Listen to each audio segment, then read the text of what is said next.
And taking a break from today's news stories, we're actually going to be talking about finances. And today we have Mr. Sean Twig joining us. Our topic for today is basically end of the year finances. So, Mr. Sean, question for you. What's the most important financial items to remember as we're nearing towards the end of the year? Good question. So things to consider are, looking back through the year, have you made any changes in your financial picture? Have you opened a bank account? Have you opened a new investment account? That sort of thing. Because you're going to have some new forms that are coming in the mail soon that have to get reported over to your tax preparer. And you don't want to miss those, right? You don't want to get a letter from the IRS saying, hey, you owe us some more money based on these accounts you opened. So you want to keep an eye on those. And what would you say are some of the common year-end oversights that could have some long-term financial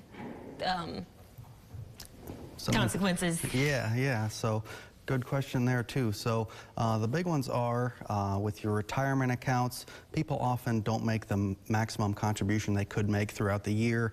So we look at their documents in tax season and we say, hey, you missed some contributions and we can't go back to change that now. We can't jump in our time machine and go back to 2025 when we're sitting at the tax table in 2026, right? So that's something to consider.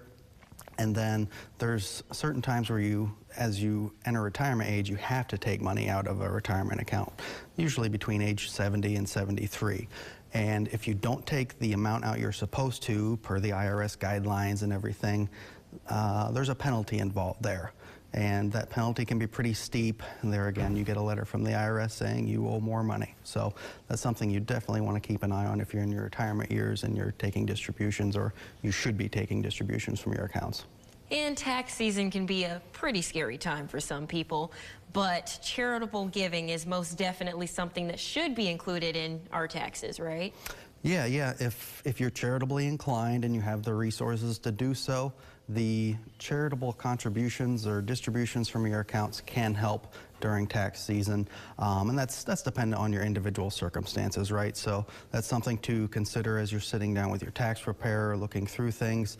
You should probably take a look at that now, because with charitable giving, it has to be done in the tax year.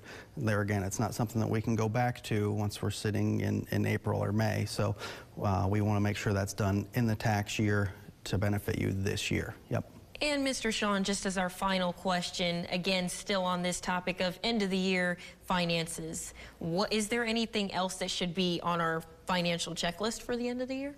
Yeah, so that's a good question. One thing that we often recommend is, while you're looking through documents and everything, take a look at your estate documents as well. You know, while you're thinking about taxes and finances, take a look at your will, maybe your power of attorney. Make sure you have those in order just in case you need those in the future, and if you need to access them or if your family needs to access them. One of the important checklist items that often gets overlooked. Alrighty, thank you, Mr. Sean, for joining us. You're and welcome. remember these things as we near the end of the year, guys.